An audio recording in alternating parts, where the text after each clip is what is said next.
En 1820, el proyecto artiguista llega a su fin.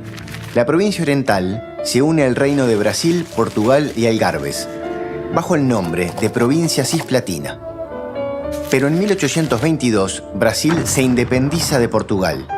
En aquel momento comienza la etapa final del proceso de independencia del territorio oriental. Entre sus principales referentes figuran Juan Antonio Lavalleja, Manuel Oribe y Fructuoso Rivera.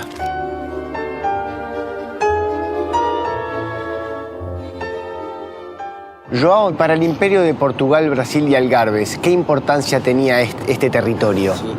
Há interesses comerciais de comerciantes, então, de los principais puertos de Brasil. Há interesses de propriedades de estancieiros. E há interesse político central da família real, da corte, e hacer mais ampla sua influência no mundo americano. Há toda uma mescla muito intensa que hace de la banda oriental, bueno, em muitos sentidos, uma extensão do mundo português. Ana, de la derrota de Artigas al desembarco de los 33 orientales, ¿qué pasó en esos 5 años? Al cabo de 5 años se habían repartido abundantemente títulos nobiliarios, se habían dado múltiples prebendas. Si bien se respetaron las costumbres, las lenguas e incluso las festividades religiosas, ya la fuerza de ocupación empieza a ser un poder burlado, un poder ironizado, un poder detestado aunque me da títulos. Es saber en qué momento se adelgaza el vínculo muy precario establecido con la nueva corona y se rompe. En 1825 va a haber mayor coordinación entre quienes tienen distintas ideas acerca de lo que es el resultado final. Es decir, aquí hay un objetivo inmediato. El objetivo inmediato es sacar a los brasileños.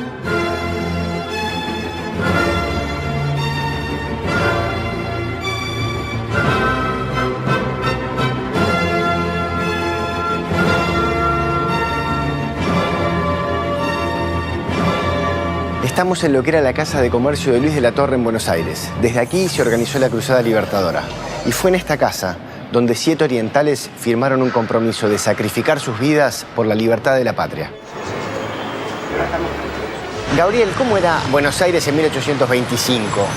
Era una ciudad en crecimiento fuerte porque desde que la nombran capital del Virreinato del Río de la Plata en el 1776 en adelante, creció muchísimo a nivel demográfico. Dentro de ese Buenos Aires de 1825 con 55 o 60.000 habitantes, ¿los orientales qué presencia tenían? Es difícil decir, pero oriental estaba lleno, así como occidentales en la banda oriental, es decir, es una misma zona, ¿no? Con lo cual en realidad la presencia oriental era muy fuerte. Orientales se llamaban a sí mismos los pobladores de Entre Ríos. ¿De Entre Ríos? De Entre Ríos. Y uruguayos se llamaban a sí mismos los pobladores de Concepción del Uruguay. Se hablaba del territorio de la banda oriental del río Paraná, que era Entre Ríos, y la banda oriental del río Uruguay, que era la posterior provincia oriental. Evidentemente, desde la caída de la banda oriental en manos portuguesas hubo distintos planes y distintas ideas de regresar por ella, tanto protagonizadas por orientales como por otros que no lo eran, pero que consideraban a la provincia oriental como parte de lo que habían sido las Provincias Unidas o lo que había sido el virreinato. Y durante esos años nunca estuvo la idea de dejarse a los portugueses ni tampoco de independizar a Uruguay como terminó siendo un país independiente. Claro, la población de acá estaba de acuerdo con que los orientales volvieran a ser parte de Argentina. Sobre todo a nivel popular, ¿no? Que ahí había una idea de que los portugueses eran el enemigo histórico y había que echarlos. Carlos, ¿qué rol jugó Pedro Trapani y Luis de la Torre en organizar la Cruzada Libertadora? Bueno, tienen un rol muy importante en todo este proceso, y un papel central. En principio porque financian la cruzada, es decir, son 2 aladristas poderosos, tienen dinero para eso, y además alojan la cruzada. Todos están allí, a medida que se va reuniendo el grupo, están en su saladero y luego desde allí parten rumbo hacia el norte, buscando la playa donde van a terminar desembarcando. Pedro Trapani es la figura fundamental. Convenció a Lavalleja de casi todos los pasos a dar.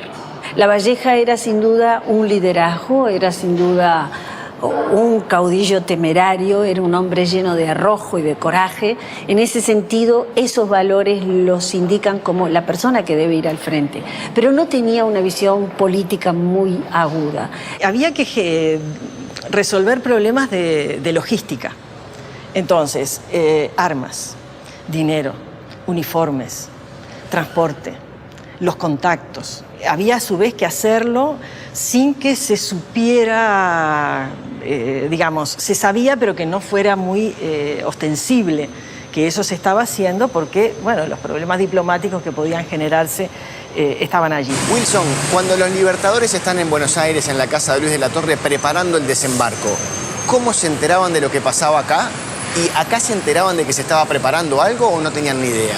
Los preparativos en sí mismos eran conocidos por determinadas élites y nada más, hasta por cuestiones estratégicas. Digamos que lo que había era una constante circulación de chasques, que es una forma de comunicación que tiene larguísima data en el continente americano y que en la época de la Revolución resultaron fundamentales. Se procuraba que el chasque fuera alguien conocedor de un territorio que tenía muy malas vías de comunicación, alguien que fuera leal, alguien que fuera rápido.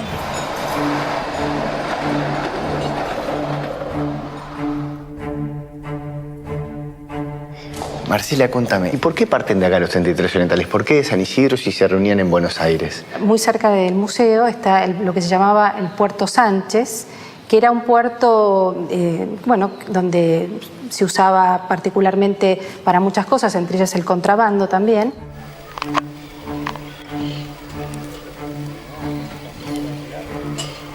De aquí partieron por el camino del honor 33 orientales a liberar su patria.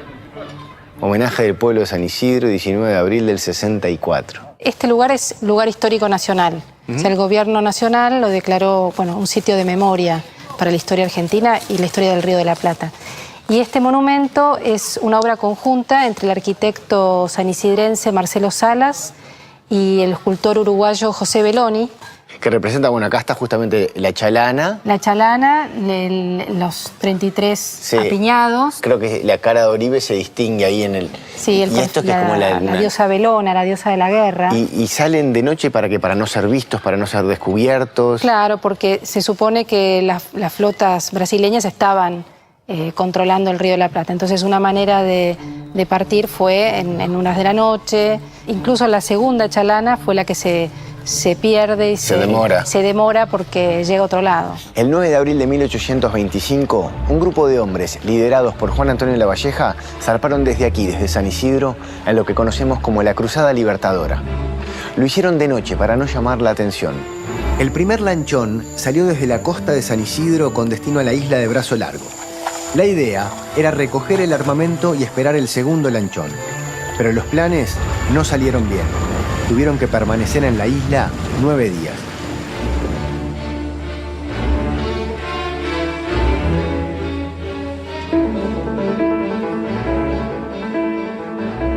Alejandro, ¿los 33 orientales viajaron en chalanas como esta que estamos ahora? Muy parecidas en cuanto a su dimensión, también de madera. Estábamos hablando de una diferencia que tenían, que eran falúas, ¿verdad? Esto es una trainera donde vamos ahora, pero las falúas, la diferencia es que tienen un palo donde va la vela, ¿verdad? Si tú cruzas en una embarcación de estas características por el mismo lado, te vas a encontrar con el tema de las corrientes, con los vientos. Es una zona muy compleja desde el punto de vista meteorológico, climático, esa zona de Río Uruguay, ahí se producen eventos meteorológicos muy severos. Jorge, ¿por qué están tantos días en la isla? El clima les impidió llegar y el clima les impidió desembarcar el 12 de abril. Estaríamos festejando el 12 de abril y no el 19. Recién pueden juntarse los dos grupos en la isla el 17 de abril.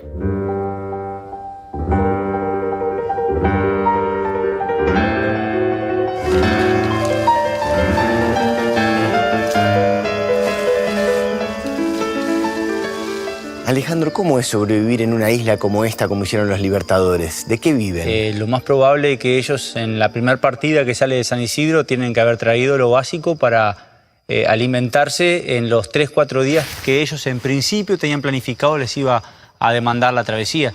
Tenían que estar cruzando hacia la costa de la banda oriental a buscar información acerca de los movimientos de los brasileños. ¿A buscar comida? A buscar comida, que fue la que le facilitaron los hermanos Ruiz. ¿En qué momento te enterás tú de que tu tatarabuelo y su hermano, te acordás de chico cuando te empiezan a decir, ¿sabés lo que hizo tu tatarabuelo? ¿Ayudó a los libertadores? Yo creo que desde que tengo uso de razón, porque bueno, en aquella época Mi padre era de los que todos los 19 nosotros teníamos que venir a la playa.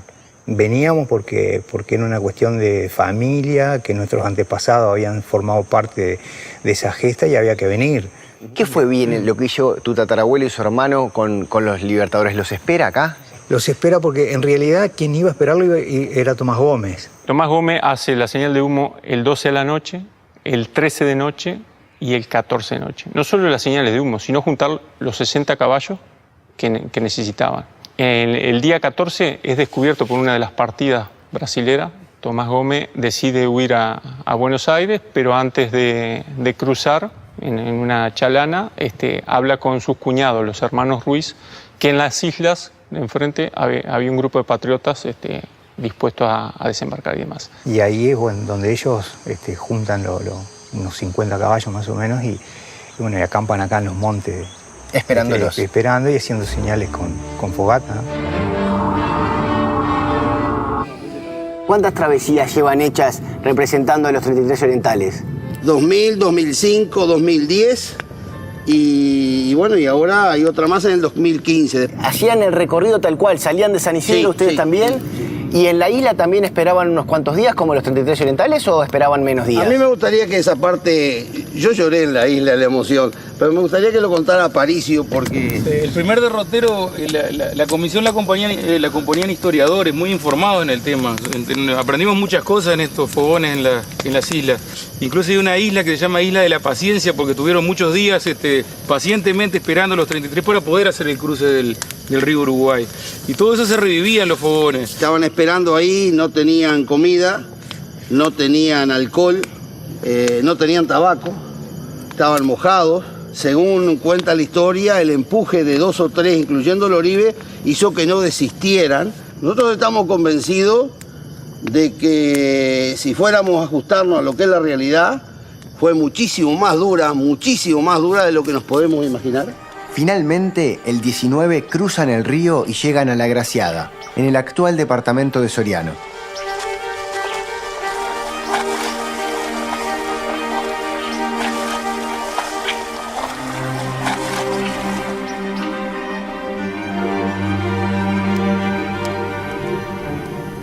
Eso desembarcaron en el arroyo Gutiérrez, dicen los historiadores, no desembarcaron en la playa de La Graciada donde estaban expuestos. Entraron en el arroyito que hay ahí, al lado del monolito de Graciada, arroyo Gutiérrez, que queda dentro del bosque, y ahí desembarcaron por la parte de detrás de la playa. Ellos bajaron entre la arboleda, entre la mugre, si lo quieren aclarar así, de árboles, en la parte más difícil.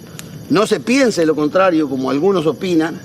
¿Por qué? Por una razón muy sencilla. La gente de monte, cuando anda haciendo algo oculto, está acostumbrada a andar en el monte y se baja en los lugares que están más bravos para bajar. Ahí es donde se bajan ocultos y no hay duda que ellos hicieron eso.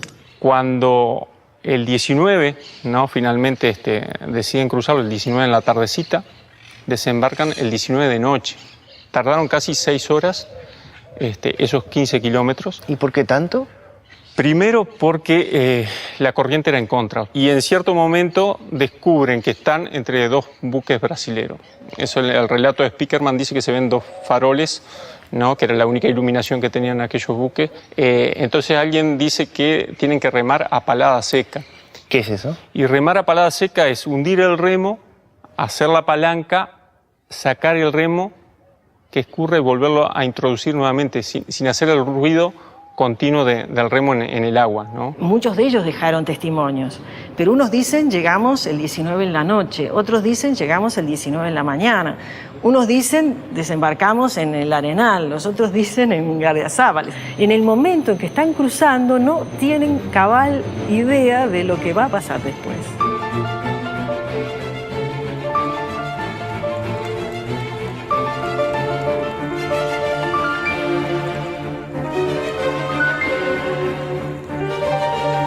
¿Eran 33 y eran todos orientales?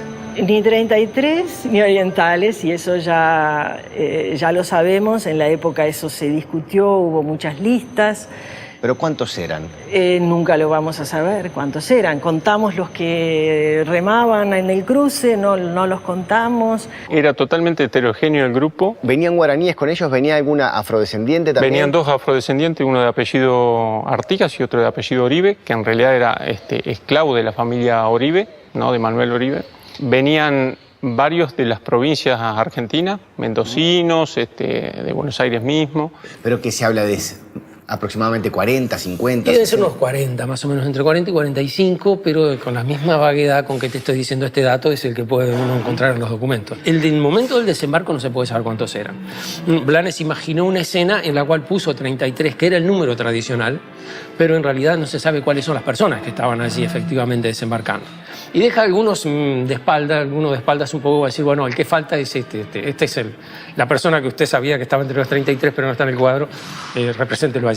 A pocos metros de la playa de La Graciada, donde desembarcaron los 33 orientales, aquí en la estancia de Domingo Ordoñana, vivió Juan Manuel Blanes durante 4 meses, para inspirarse en lo que sería uno de sus cuadros más famosos, El juramento de los 33 orientales.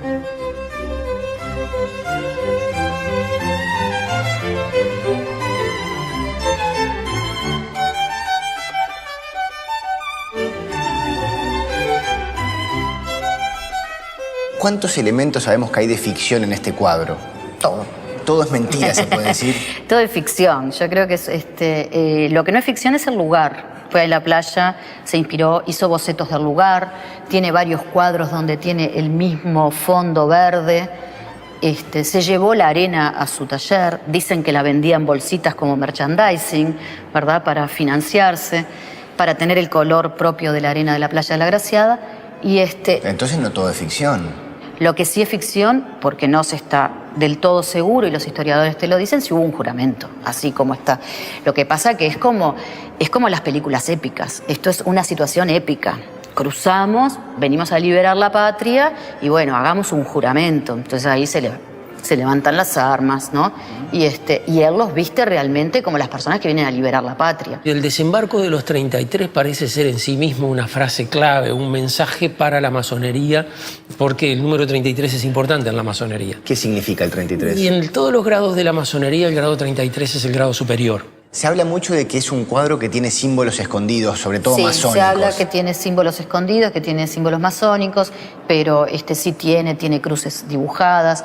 Aparecen triángulos y estrellas como de repente conformadas por las luces y sombras. Si La Valleja fuera masón, como dice Amado, los 3 jefes de los 33, los 3 son masones: Rivera, Uribe y Sufriategui. Ahora, ¿qué interés tenía la masonería en esta zona? ¿A qué? Me pregunta más de lo que yo puedo saber. La masonería tiene interés en el mundo entero. Tendría que ser masón. Y si fuera masón no se lo podía decir. El misterio que rodea a la masonería permite esas cosas, ¿no?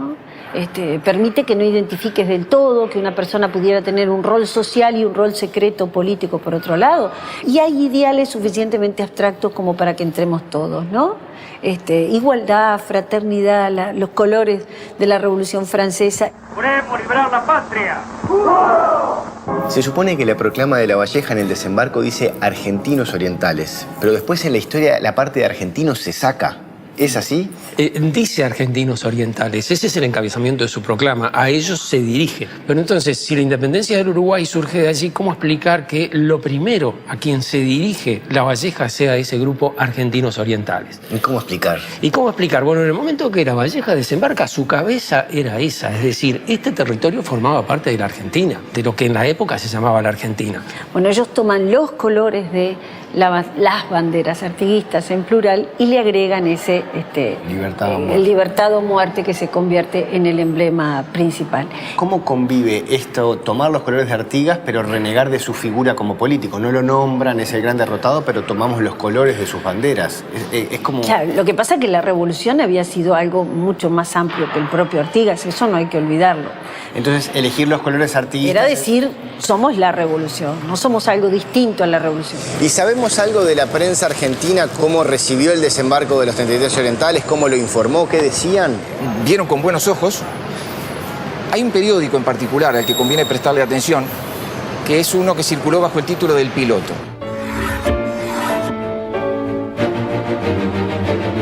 Fue uno de los que más activamente hizo campaña en favor de la liberación de la provincia y de la reincorporación de la provincia al conjunto de las Provincias Unidas del Río de la Plata.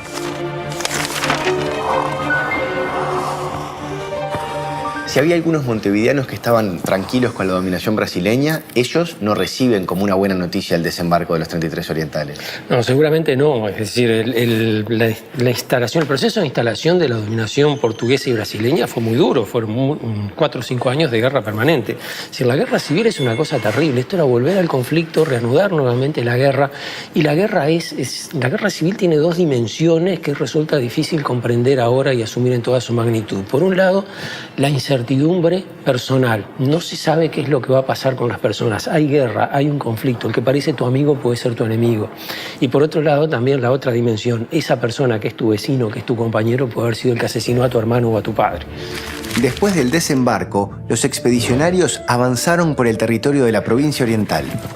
Llegaron primero a San Salvador y luego a Santo Domingo de Soriano, donde tomaron como prisionero a un chasque del general Fructuoso Rivera, quien por aquel entonces servía a las fuerzas brasileras. ¿Qué fue el abrazo de Monzón?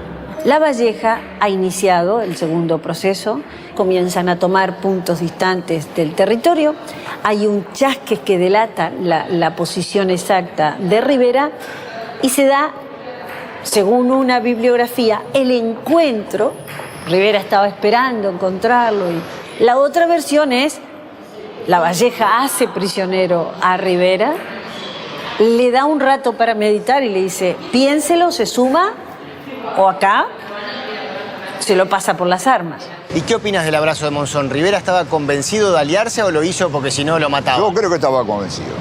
Poco tiempo después de eso ganó la batalla del Rincón, ¿no? Y Moro le da gente armada a una persona de cuya fidelidad desconfías. En ese sentido, yo creo que el abrazo de Monzón fue realmente un acuerdo entre los 2 principales caudillos que había en aquel momento en el territorio oriental. Yo creo que Rivera fue capturado. Rivera considera que ponerse del lado de su compadre Juan Antonio era preferible a seguir fiel a los brasileños. Creo que allí hay un cálculo estratégico de Rivera. ¿Qué quiere decir que eran compadres? Compadre era algo así como un pariente de elección. ¿Y ellos que son amigos de la infancia, se conocen? Y ellos se deben haber conocido seguramente antes de la Revolución, porque Lavalleja, el padre de Lavalleja tenía una pulpería en Minas y el padre de Rivera era estanciero en Durazno. Entonces estaban muy cerca, eran muy próximos. Pero no hay que olvidarse que Rivera era el que comandaba la fuerza militar más importante que había en ese territorio, que era el regimiento de dragones, que no era ningún tonto, que siempre fue un tipo muy zorro y que parece un poco extraño que haya caído casi como un pichón en las manos de Lavalleja. El caso de Rivera es un caso paradigmático. En este periodo todo a que nos referimos, los cambios de posición son casi la regla. ¿Sí? La gente cambia de posición todo el tiempo. No son necesariamente defectos de carácter, no son necesariamente traiciones, porque la situación histórica les obliga o les incentiva estos cambios. ¿Y cuál es el carisma que tenía Lavalleja? Evidentemente tenía una capacidad de arrastre de multitudes extraordinaria, ¿no? Era el hombre rebelde, era el hombre de alguna forma salvaje, movido mucho más por impulsos que por razonamientos. Yo creo que Rivera es más caudillo que Lavalleja. Es un personaje sinuoso, es un personaje que tiene altas y bajas, pero en todo momento es un personaje al que la gente lo sigue. Si tú me preguntas a mí, que soy blanco como hueso de bagual, ¿cuál es el caudillo más carismático que nunca nació en este país? Te digo, Fructuoso Rivera. Rivera y Lavalleja son los 2 grandes líderes y viene atrás Oribe, ¿no? ¿O es una percepción errada esta? No, no es una percepción errada, lo que pasa es que es una percepción que tiene que ver con la historiografía. Oribe es todo el tiempo un oficial militar, es un hombre muy rígido.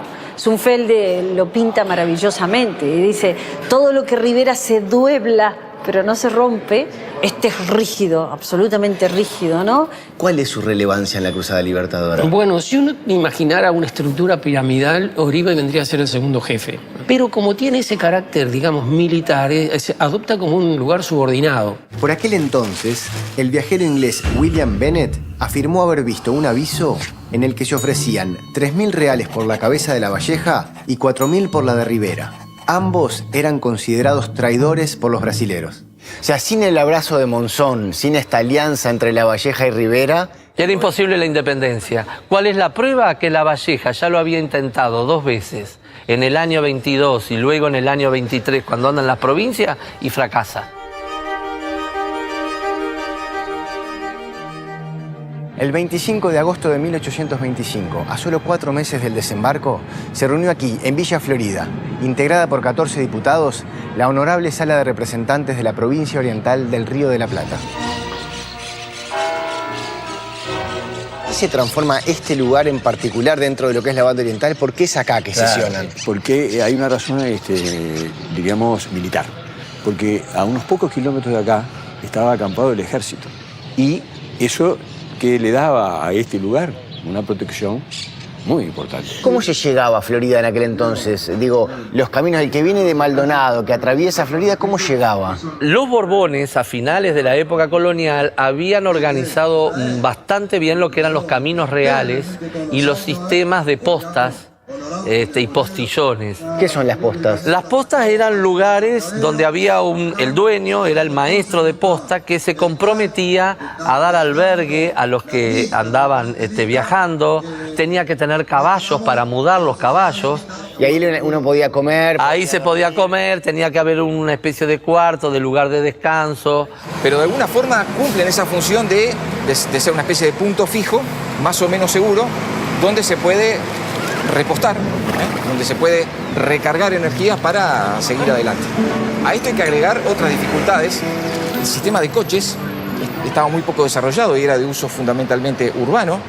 En la campaña eran las carretas o los carretillones. Algunas crónicas como la de Isidoro de María, por ejemplo, nos hablan de lo rudimentarios que eran, que algunos, para tratar de más o menos acondicionarlos, se les tiraba algún colchón y se los cubría con una manta o con una colcha para evitar el sol en la medida de lo posible. Ahora, Óscar, la Cruzada Libertadora empieza a ganar fuerza militar. ¿Por qué la necesidad de en Florida llamar a estos 14 diputados de los pueblos y hacer la asamblea? La segunda revolución patria viene con un complejo, viene con un problema, que es no quieren repetir los errores del periodo artiguista.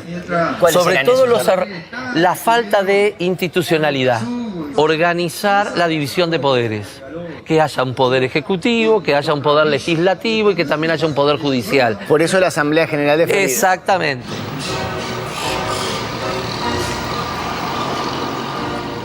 En este predio histórico fue proclamada el 25 de agosto de 1825 con palabra de ley fundamentada en la soberanía, la reafirmación de la existencia política y jurídica del pueblo oriental.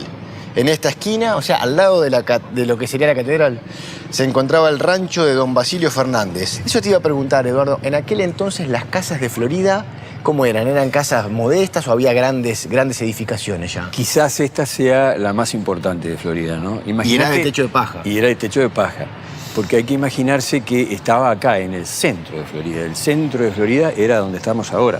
Y bueno, lo que mejor se encontró fue esta construcción, como dice, de grandes dimensiones, porque además era un comercio, era una pulpería, y vivía a su vez la familia del propietario. Pero fue lo que se pudo encontrar.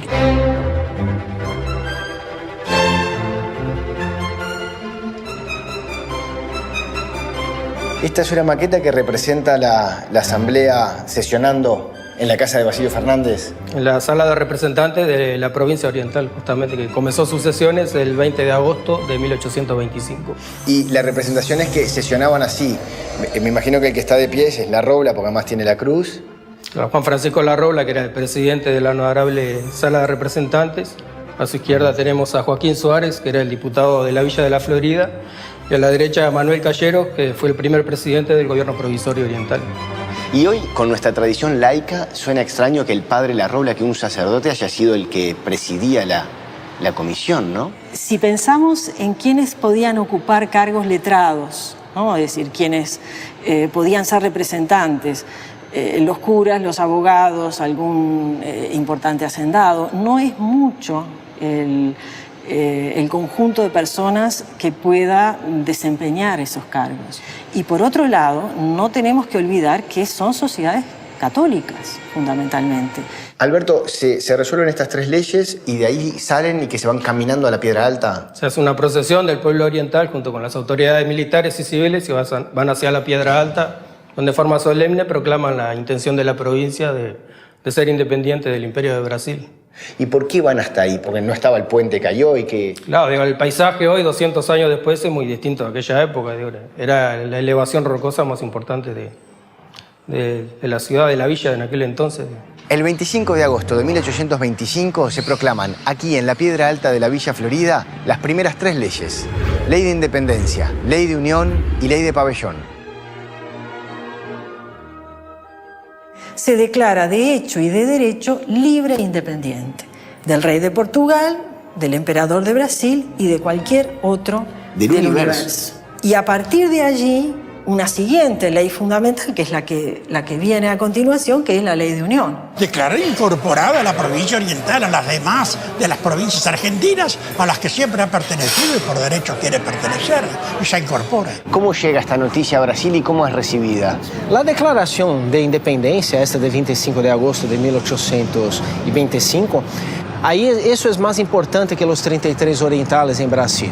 La Corte entonces empieza a se preocupar un poco más con la posibilidad que las Provincias Unidas reivindiquen, las Provincias Unidas del Río de la Plata, reivindiquen la posesión o entonces la adhesión de la provincia cisplatina. De lo que es la provincia cisplatina para el mundo portugués. Lo que ayuda a explicar también esta mitología, ¿no?, en torno de los 33 orientales como si fuera el inicio de una guerra de independencia. No es así. Después de la declaratoria de la independencia, los enfrentamientos entre los ejércitos brasileros y orientales continúan. El 12 de octubre de 1825 tiene lugar la Batalla de Sarandí, que sería decisiva para mostrar el poderío militar de los orientales frente a las fuerzas brasileras.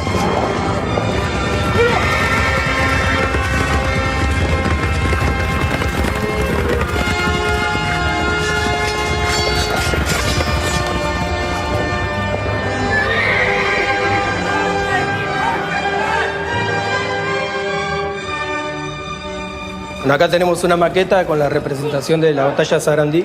Una ala estaba al mando de Manuel Oribe, la otra ala al mando de Rivera y el centro al mando de La Valleja. Una batalla de caballería, digo, las fuerzas eran parejas, habían 2.000 hombres del lado brasilero y unos 2.000 hombres también del lado oriental. Digo, la intención de los brasileros era terminar en un solo golpe en una batalla decisiva con las fuerzas orientales. Rivera venía de capturar la caballada brasilera allá en Rincón, que la caballería en esa época era un arma decisiva. Digo. ¿Cómo es que le robaron los caballos a los brasileños? Se habla de la batalla del Rincón, pero en realidad fue una acción de Rivera donde en una noche cayó de sorpresa sobre el campamento brasilero y le arrebató la caballada. ¿Y cuánto duró esta batalla? Unas pocas horas, ahí cuando La Valleja ordena el carabina a la espalda, sable en mano y decide todo en una carga de caballería rápida. En una carga de caballería avanza sobre los brasileños y los derrotan. Chocan ahí y los derrotan. El éxito de los 33, digamos, primero cuando se les pasa a Rivera, ¿no?, y después en insubordinar a prácticamente toda la campaña, es algo que sorprende mucho, gratamente a quienes querían echar a los portugueses acá y de manera nefasta para el gobierno porteño que no quería la guerra. El éxito de los orientales de alguna manera era como contraproducente porque los obligaba... Acá empieza a generar un entusiasmo de decir, bueno, hay que ir a pelear. Es decir, ¿qué estamos los diarios opositores al gobierno dicen, ¿qué estamos esperando para ir a apoyar a estos que además les está yendo? Y sobre todo después de Sarandí, o sea, algo hay que hacer. Las fuerzas brasileras fueron reducidas a las fortalezas de Montevideo y Colonia.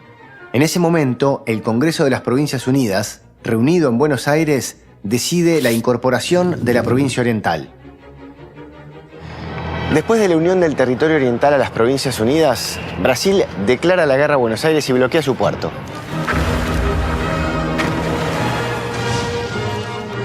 El otro problema es que la guerra hay que hacerla, la guerra no alcanza. Se piensa que va a terminar muy pronto y no termina. Y cada vez más larga, y cada vez más cruenta. Tiene batallas con número de efectivos mucho más grande que la batalla de la guerra de independencia. Ahora, más allá del bloqueo del puerto, del punto de vista de estrategia militar, a Argentina no le va tan mal en la guerra con Brasil. No, le va bien, de hecho. Le va bien. Le va bien, sí. Lo que empiezan a ver los dirigentes argentinos es, no podemos mantener esta guerra en el tiempo. O la ganamos rápido o no la ganamos nunca, ¿no? Mientras que Brasil en ese sentido tiene más capacidad para... Claro, lo que tenía Brasil era muy mala organización militar. O sea, a nivel militar le fue muy mal en la guerra. La guerra, que era entonces pensada por el emperador como un instrumento de obtener cohesión, de obtener fuerza política, se convierte al revés en un instrumento contra su propia política. La guerra destruye o desarticula los flujos comerciales. ¿Sí? La guerra ya es vista en Brasil, digo, en la prensa, en la opinión pública en general, como una cosa personal del emperador. ¿Y en qué momento aparece Gran Bretaña acá y por qué aparece Gran Bretaña? Tanto Brasil como Buenos Aires le piden a Canning, el ministro de Relaciones Exteriores inglés, que medie en el conflicto. Y Canning designa un mediador, envía un mediador, que es Lord Ponsonby.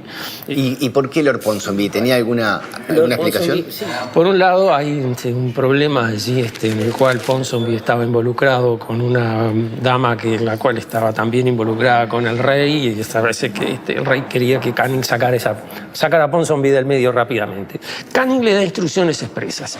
Primera instrucción, obtener la paz. O sea, la fórmula es que se acepte la independencia de la provincia oriental, que forma parte de las Provincias Unidas, y que las Provincias Unidas le paguen una indemnización a Brasil. O sea, esa era la primera fórmula. La segunda era que explorara la posibilidad de la existencia independiente de este territorio. Y esa es la primera vez que uno encuentra, el documento más antiguo que uno encuentra, que es posible crear un Estado independiente en este territorio, que la creación de un Estado independiente en la provincia oriental tenía alguna forma de viabilidad, por lo menos imaginaria. En agosto de 1828 se firma en Río de Janeiro la Convención Preliminar de Paz entre el Imperio de Brasil y las Provincias Unidas del Río de la Plata con la mediación de Gran Bretaña. Se acuerda allí, en forma definitiva, la independencia de la Banda Oriental. Nace un nuevo país. ¿Por qué la Convención Preliminar de Paz se hace en Río de Janeiro? Bueno, allí estaba la residencia imperial, allí estaba el emperador. Además, era quien detentaba legítimamente el territorio, lo había conquistado, lo gobernaba, tenía las autoridades, etcétera, etcétera. Es decir, él era quien tenía que conceder, en definitiva, lo que se tratara de transar. Entonces, por eso es que en Río de Janeiro allí es la sede en la cual se formulan las negociaciones. La patria fue traicionada con la Convención Preliminar de Paz. ¿Y por qué cree eso? Y porque es el que hace la independencia del Uruguay y nadie la quiere como viene con la Convención. El emperador del Brasil declara a la provincia de Montevideo, hoy llamada Cisplatina, separado del territorio del Imperio del Brasil para que se constituya un Estado libre e independiente, dándose el gobierno que mejor convenga a sus intereses. Nadie quiere que al Uruguay, a su país, al mío, ¿no? O sea, a su país se lo independice en Río de Janeiro el emperador del Brasil, que es lo que es. Bueno, no, y Lord Ponsonby. No, sí, el Lord Ponsonby se lleva las bofetadas, y bien que se las merece, pero el que hace la independencia es el emperador del Brasil. Si hay algo que no puedo aceptar de modo alguno, es que digan que el Uruguay es un invento británico, como mucha gente dice, sin el menor fundamento. Del 1811 a 1828, ¿quién peleaba? Peleaban los orientales, peleó Artigas, peleó Rivera, peleó La Valleja. Nos peleamos con los brasileños. Es decir, como decía don Juan Pibel, en Sarandí nunca vi ningún inglés. Es decir, que Inglaterra, imperio comercial, quería la paz aquí para vender y comprar, por supuesto. Inglaterra siempre quería lo mismo. Pero todo este proceso del 1811 al 1828, esos orientales se imaginaban formando parte de las Provincias Unidas, no se imaginaban un país solo Uruguay como terminó saliendo de la Convención. Exactamente. El fin de la guerra es visto como una cosa positiva. A pesar de perder la provincia cisplatina, era mejor perder la provincia cisplatina y terminar la guerra. Exacto, esto es una conciencia de que es mejor perder la provincia cisplatina que insistir en una guerra muy poco productiva. Cuando la Convención Preliminar de Paz en Río de Janeiro establece la creación de un nuevo país, sí. ¿Cómo se recibe acá esa noticia? Cuando llega la noticia se recibe con fiesta acá. Hay paz. Sí. Claro, no importa. Ahora, que la banda oriental los más enojados son los que pelearon en el frente, o sea, los oficiales, sobre todo. Y esos cuando vuelven, tan furiosos, de hecho terminan haciendo un golpe contra Dorrego y fusilándolo, ¿no? En Montevideo no se festejó. No se festejó seguramente porque en el caso de los brasileños significaba, por la vía de los hechos, una derrota. Y en el caso de los orientales que acompañaban a los brasileños, una incertidumbre. se tiene la noticia de que se firmó una convención, un convenio de paz en el cual se establecía que la población de este territorio tenía que hacer elecciones, formar una constituyente y elaborar una constitución en un lapso muy rápido. Esa primera constitución tenía que salir en cuestión de meses. En octubre de 1828 se elige a los representantes de la asamblea que debía crear la Constitución. Entre noviembre y abril, la Asamblea Constituyente sesiona en San José, Canelones y Montevideo. Tardaron 6 meses en redactar la nueva Constitución, que sería jurada el 18 de julio de 1830. ¿Y cómo fue el festejo acá el 18 de julio de 1830? Yo traje aquí, Isidoro de María era un muchachito de 15 años y nos lo relata. Figuraos la Plaza de la Matriz, como era entonces, con la mayor parte de los edificios que la circundaban de tejado, bajos o altos. Claro, hay que imaginarse una plaza matriz desnuda. Cuando uno tiene que hacer la primera constitución de un país, ¿hay como un orden a seguir? No sé, se empieza por el nombre, después por el escudo, después por quiénes son habitantes, dónde termina el Estado. En el caso nuestro, ¿cómo fue eso? En 1830 el tema del nombre del país fue un problema. Se manejó Estado de Solís, Estado oriental de caudaloso Río de la Plata, que aparte tenía un problema de orientación geográfica quien propuso ese nombre. El uso del oriental implicaba ir al pasado artiguista, al pasado de la provincia oriental, y fue verdaderamente muy importante. Y bueno, fue una de las cosas que quedó, Estado oriental de la República, Estado oriental del Uruguay, ¿verdad? ¿No se decía República Oriental del Uruguay? Eso recién cambió en 1918. Isidoro de María habla de un tablado también que se había puesto. Entonces, mira, justamente, porque él relata cómo la jura se va a hacer sucesivamente, y es lógico por las jerarquías, ¿no? Primero, la autoridad, la Valleja y toda la gente que lo que estaban en el Cabildo. En el Cabildo. Después que jure la Valleja y después que juren los militares, va a jurar el pueblo, que subía en tandas al tablado. ¿Había un espacio para los indígenas, para los gauchos, para las mujeres en la Constitución de 1830? No estaban previstos así, es decir, ningún grupo social está definido así. Para el caso de las mujeres, por ejemplo, nadie imaginaba que pudieran formar parte de la ciudadanía. Es decir, en ese sentido, la Constitución uruguaya es una constitución de la época. ¿El pueblo qué era? ¿Una mínima burguesía o subía el pueblo realmente y juraba? Ahí pueden haber subido todos, porque es jurar adhesión. Además, vos decime una cosa, a vos hoy en día, incluso si le preguntás a la gente qué dice la Constitución, ¿sabe mucho? Era un festejo. Y los festejos siempre son importantes para la gente. ¿Queda algo de la primera Constitución hoy? Yo diría que quedan algunos principios básicos, verdaderamente importantes, de los que hay que defender. Por ejemplo, principio de separación de poderes. Y por supuesto el respeto de la voluntad popular. Las bases de un sistema democrático están clarísimamente establecidas en la Constitución de 1830 y en líneas generales se mantienen hasta hoy. Tenemos un ejecutivo, tenemos un parlamento bicameral y tenemos por supuesto un poder judicial independiente. ¿Nace una identidad en 1830 o es un mero hecho administrativo tener nuestra primera Constitución? Nace un país con el aval de un ordenamiento constitucional. Ese país no nace como los hongos después de la lluvia. Tenía detrás de sí una historia y una gestación en complejidad de diversas fuerzas, y en complejidad se va a gestar una identidad que va a ser posterior su proceso de maduración. Y yo te diría, no acabó, sigue acá.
el país ya tenía su primera constitución y en 1830 Fructuoso Rivera es electo presidente del Estado Oriental del Uruguay.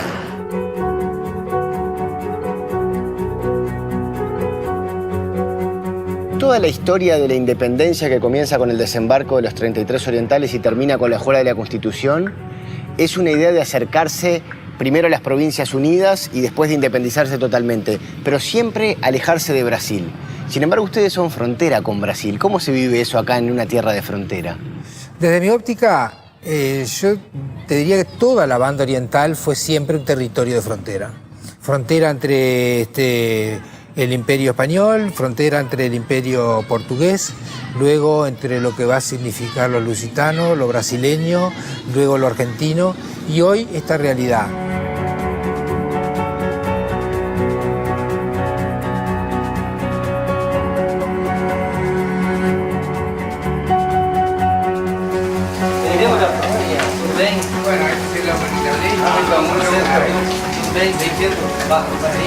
Muchas gracias. Aqui nós estamos no ponto trinacional. Este ponto é um ponto de encontro da República Federativa do Brasil, República Oriental do Uruguai e República Argentina. Então nós estamos... Esto já é Argentina? Exatamente. Tá? De um lado, Barra do Quaraí, Bejonión e Montecaseiros em frente. Em Barra do Quaraí, neste ponto de fronteira, a integração é muito forte em todas as áreas. Na prática, todos esses detalhes culturais, do mate, da música, da tradição, aspectos do folclore em geral, nos identificam muito. Não nos sentimos brasileiros uruguaios, nos sentimos uma comunidade, apesar da fronteira. Usted dice que hay como una identidad que no es ni uruguaya, ni brasilera, ni argentina, sino que es de la propia frontera. Exatamente. Y que esa identidad es un poco una mezcla de todas. Como se diz no Brasil, é uma mistura de todos estes traços. Nós estamos muito mais ligados ao Uruguai y aquí próximos a Argentina do que propiamente ao Brasil. En la realidad de frontera, nosotros casi te diría tenemos una familiaridad más grande con los brasileros que con los propios argentinos. Os países são sempre mezclas de valores, de culturas, de histórias. A história de Brasil é a história de Uruguai. A história de Uruguai sempre foi a história de Brasil. Los hombres hemos separado lo que Dios había unido y los estados se encargaron de remarcar la separación. Entonces yo no siento a los uruguayos como extranjeros en mi país, ni me siento un extranjero en el Uruguay. Va a quedar mal que diga esto. Un porteño tiene mucho más en común con un montevideano que con un jujeño. En Argentina yo creo que mucha gente sigue pensando en Uruguay como una provincia perdida. En general yo creo que en Argentina hay una mirada más cariñosa hacia Uruguay que viceversa, ¿no? A nivel general. ¿Y cómo se explica eso? Yo creo lo mismo. ¿Por qué crees Creo que, bueno, por un lado hay una especie de identificación muy fuerte entre argentino y porteño, ¿no? Evidentemente el peso de Buenos Aires en la historia de Uruguay ha sido muy fuerte y uno puede entender perfectamente las razones de ese odio. Si usted habla en su último libro de una traición a la patria es porque en el fondo cree que hay una patria. ¡Claro! ¿Pero esa patria cuál es? ¿Argentina? Sí. ¿Pero el oriental? ¿Y qué es lo cordobés? ¿Y qué es lo santafesino? Pero de ahí a inferir que son nacionalismos hay una diferencia muy grande. ¿Cuál es la diferencia para ustedes, si es que hay diferencia entre ser uruguayo y ser oriental? Bueno, yo soy oriental. Para mí, la orientalidad nació antes que ser uruguayo. Somos nación, somos el concepto de nación a partir del éxodo. Me parece que lo oriental siempre tiene una resonancia más telúrica, más de profundidad histórica, de densidad cultural. Lo uruguayo yo siempre lo he asociado más con ese modelo que se quiso imponer en el siglo XX del país de los que venimos todos los barcos, que esta era una tierra vacía que casi no tenía historia. ¿Quién se reconoce de que desciende de los que fueron al éxodo, que tuvieron en Guayabo, que tuvieron en Sarandí? No, existen los descendientes, pero nunca han tenido espacio.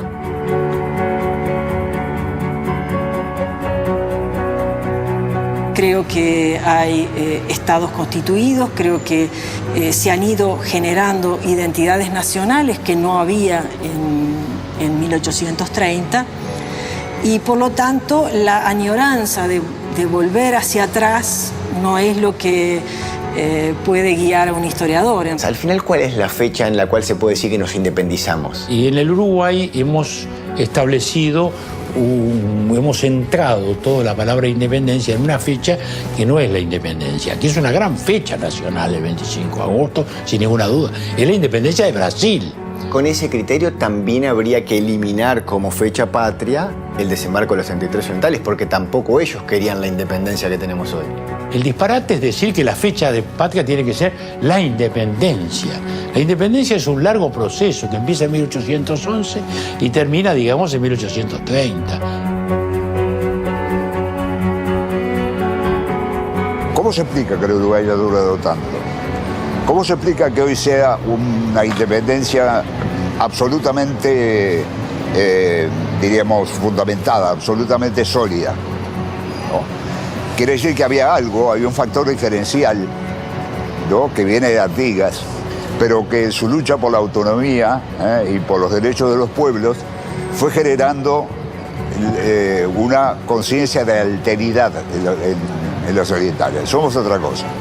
Podés rezongar por el país, podés discutir su viabilidad casi como un ejercicio de autoafirmación, pero de verdad pensar que la identidad uruguaya es débil o que el Uruguay no tiene porte suficiente como país sustentable, creo que en el siglo XXI ya no.